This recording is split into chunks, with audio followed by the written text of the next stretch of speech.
Hey Crate Diggers, I'm entering Brad from H2 Vinyl's 200 Subs contest and it's called the Label Game. I'm Mequilla Sunrise and I'm doing the Label Game next on Vinyl Jeopardy.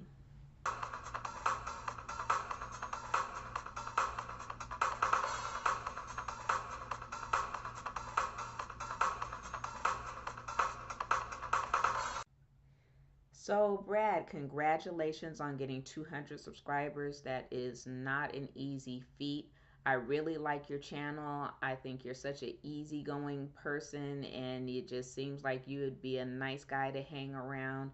You're knowledgeable about your records and the music, and so it's always enjoyable to watch your channel.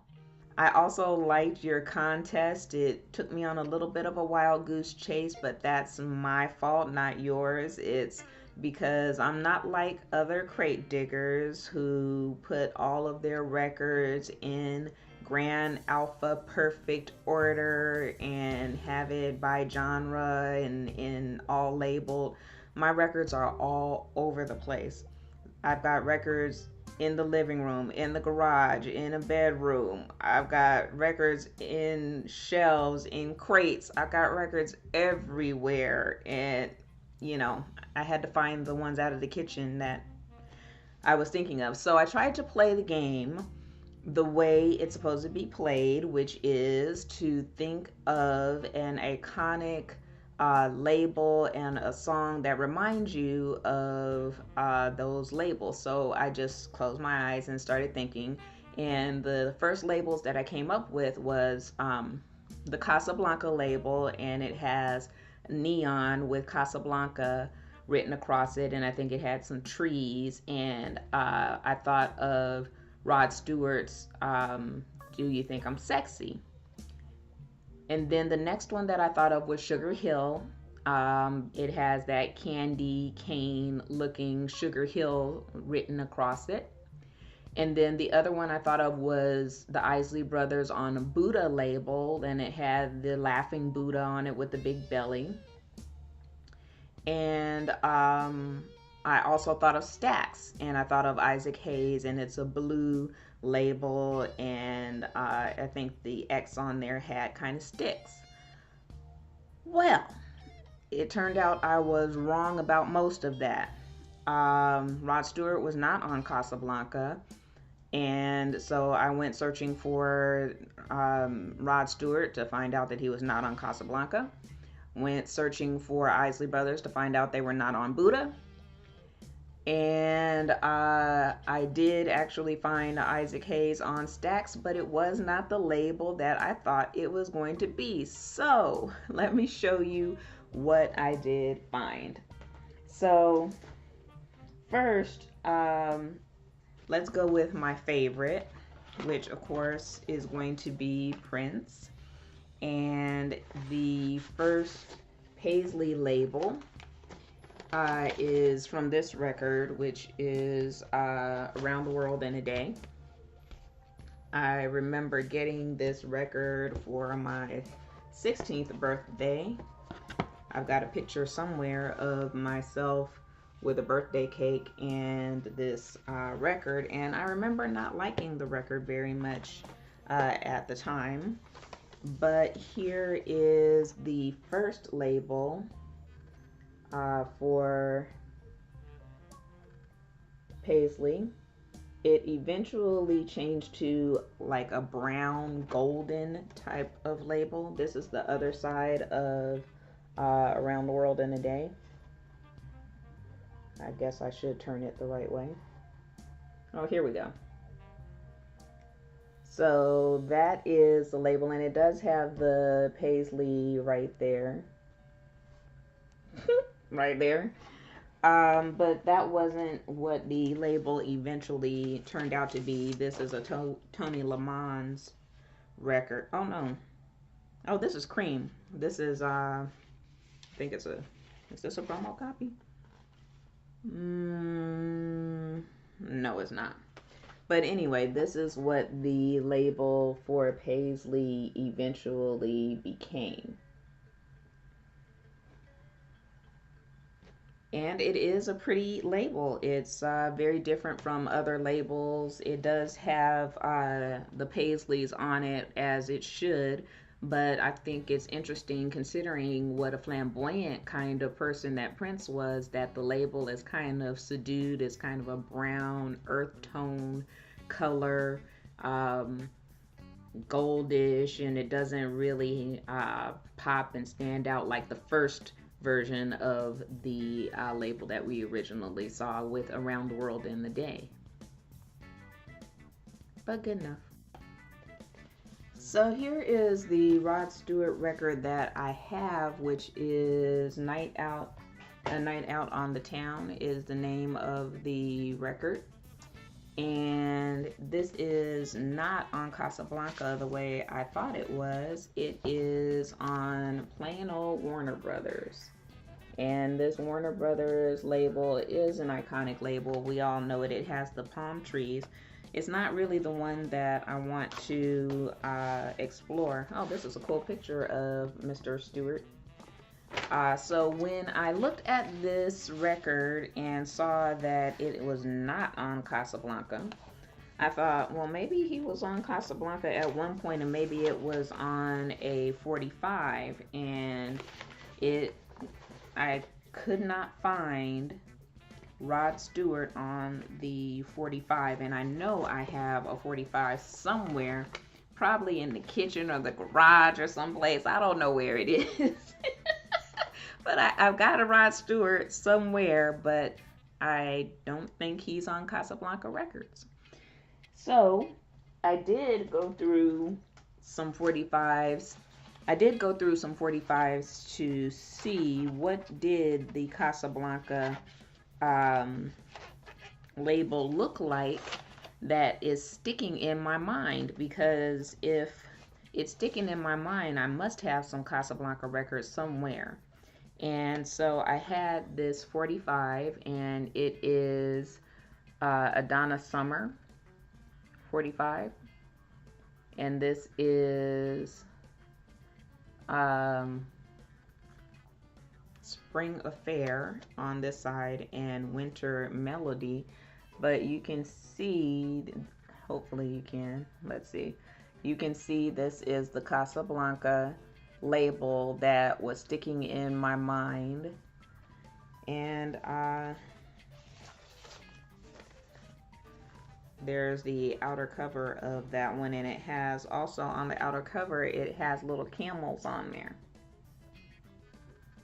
which is interesting. So there's that. So that's the label that I was remembering, just not the right artist. Go figure.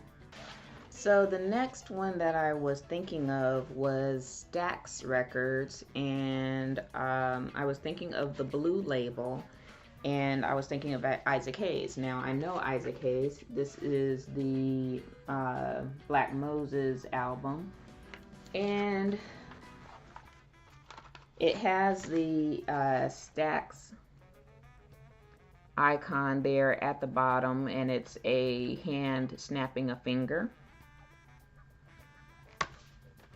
But that's not the label that I was thinking of. I was thinking of a different label, and it's the blue one. And as it turns out, if you look at this record, it's just a plain black record.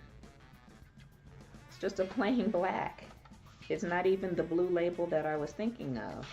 So I had to go through and find some other Stax artists. And I have here the Staple Singers. And this is the Respect Yourself, and it also has this one, the Snapping Finger. So this record is 1972. This is still not the Stax label that I was thinking of. I'm thinking of the blue one. So back to the 45s is where I found the blue Stax label that I was looking for, and that's this one, and it has the records on there, and they're all stacked up. For some reason I was thinking that the X were sticks, but they're not. So my memory was bad on that one. But this is Soul Man, Sam and Dave. And there is, oh, I hope that's, oh, there we go. There's the Stax icon. And here is another one. This is a really old one. This is Booker T and the MGs. And this is Soul Dressing. And here is another one, Eddie Floyd, Knock on Wood, on a Stax label.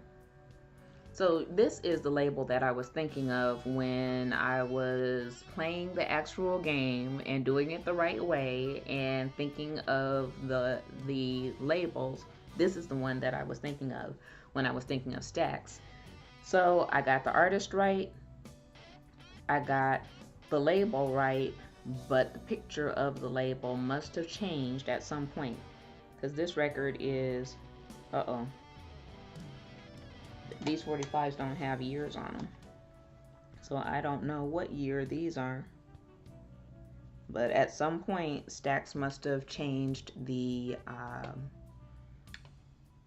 picture of their label.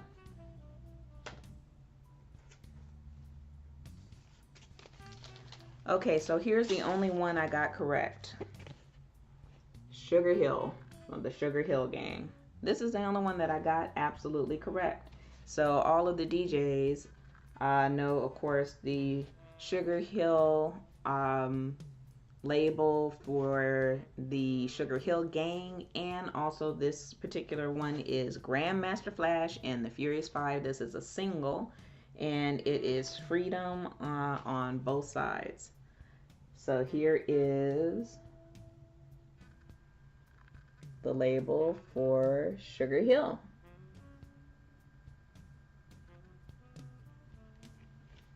So this next label actually kind of goes with my story.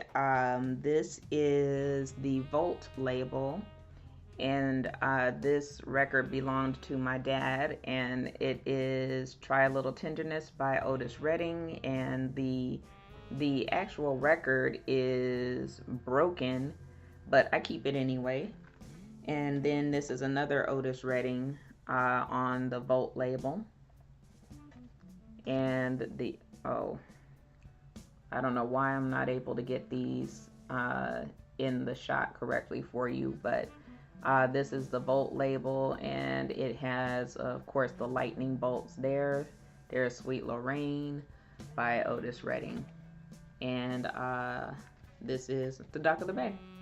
This is sitting on the dock of the bay.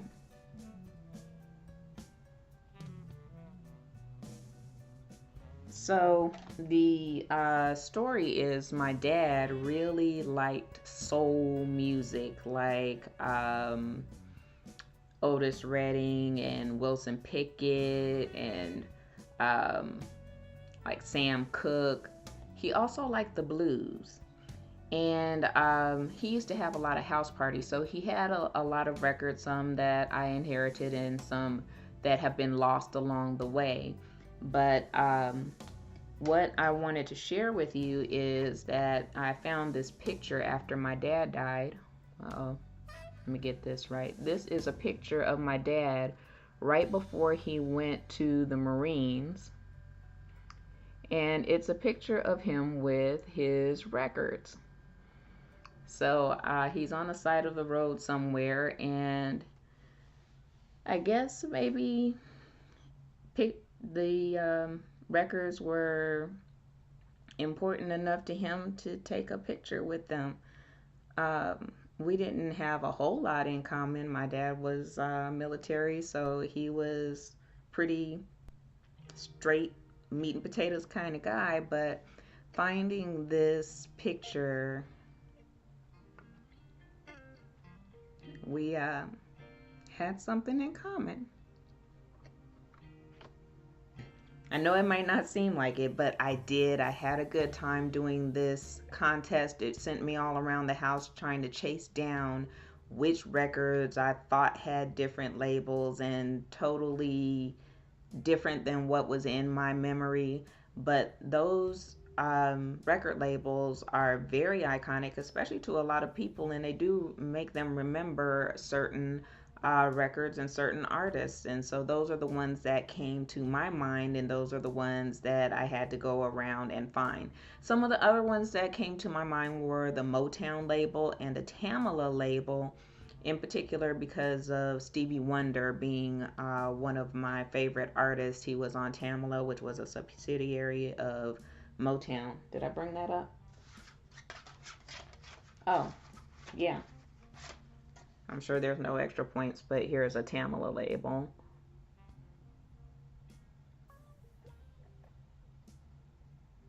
And is this Stevie? Yeah, this is just Stevie Wonder.